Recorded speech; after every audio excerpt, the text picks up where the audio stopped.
80. su bile godine na koje se nikad nije nataložila prašina. Ubijen je John Lennon, izvršeni su atentati na američkog predsjednika Ronalda Reagana i papu Ivana Pavla II. Na našim prostorima događalo se nešto posve drugo. Umro je drug Tito i oživjela glazbena scena. O novom valu iz prve ruke Jurica Pađan.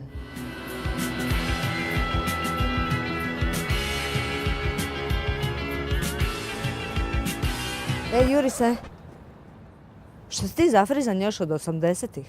Da idemo raditi. Jesu li 80-te doista vrijedne tolike nostalgije? Zake bi žao za nečim kaj je prošlo, mislim. Lijepo mi se sjetiti toga, ali mi nije žao šta je to, mislim. To je prirodno da stvari prolaze, a ljudi propuštaju sadašnji trenutak dok razmišljaju kak im je nekad bilo dobro. Dobro, možeš se malo prisjetiti, ali živjeti u prošlosti, propuštaš sadašnjost i propuštaš budućnost. Uvijek na televiziji se govori o tim 80-ima kao da su bile baš posebne. Pa bile a zapravo je posebne. vladala nestašica svega. Pa da, i po tom su bile posebne. Ljudi su bili puno zajedni, nije bilo tih društvenih mreža. Ja danas vidim izađeš u grad, 5 žena sjedi za stolom i nijedna nije za stolom, nego pa si selfie lupi, pa nekom pošalje. Uopće ne komuniciraju. Prije biste se dogovarali tako što bi otišli na telefonsku govornicu ili? Pa da, ili si doma imao telefon, ak ti dvojnik baš nije u tom trenutku žlabral s nekim, pa si morao čekati, jer kad je dvojnik bio, nisi imao liniju, ne? Bila je i vožnja par-nepar, jel tako? Bila je vožnja par-nepar, bili su bonovi, bilo je restrikcija struje po cijelim kvartovima, ali gle, mi smo se zafrkavali, nismo dopustili da nam to pokvari život. Glazba je bila zapravo kralježnica toga doba, je li tako? Događao se novi val. To za nas je to bila kralježnica. Možda je neko nije ni primjećivao. Sumnjam da je političarima glazba bila kralježnica tog doba. Ali nije vas baš zanimala politika tada? Pa nije da nije.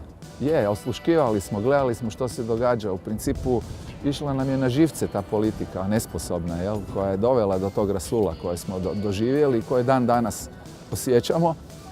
S druge strane, mislim, nemojmo se zavaravati, bilo je dobrih stvari u to vrijeme. Svirao si u više bendova?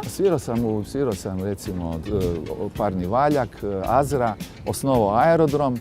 Štulić je bio poseban, on je zapravo, što je on donio u tu glazbu pa su tako ljudi bili ludi za njim? Donio je jezik ulice, donio je direktno jedno izražavanje, donio je emociju, donio je strast, donio je inteligenciju.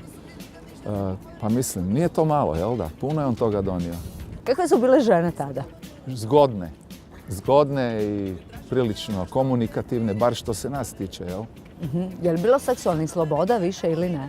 Pa više možda nego danas. Danas je nekako neokonzervatizam, čini mi se. Strah se uvukao, pojma, nemam zbog čega je to. Ali onda je bilo cure su same pristupale, nisi ti morao puno tu. I bile su neka druga mjerila vrijednosti u to vrijeme. Koliko si duhovit, koliko si knjiga pročitao, koliko si lijepih pjesama napisao, a ne koliko imaš love na računu. Sjećam se jedne anegdote kad si mi rekla da neku anegdotu ispričam. Štulić i ja smo išli kraj današnje tvornice, znači po Šubićevoj i nekih 5 curica zgodnih nas dečki hoćete s nama na tulum?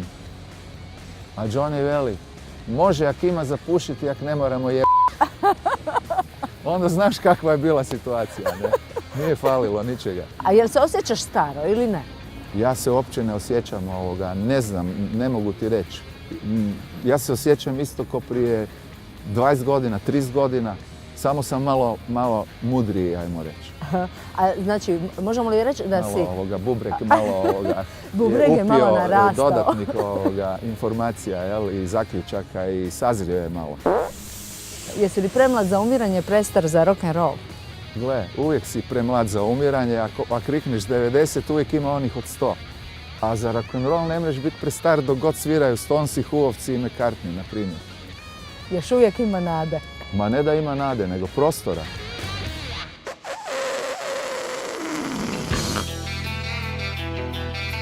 Drage žene, ne nasjedajte na mit da ste slabiji spol. Vi vladate svijetom. Ako već ne svijetom, vladate frajerima koji vladaju svijetom.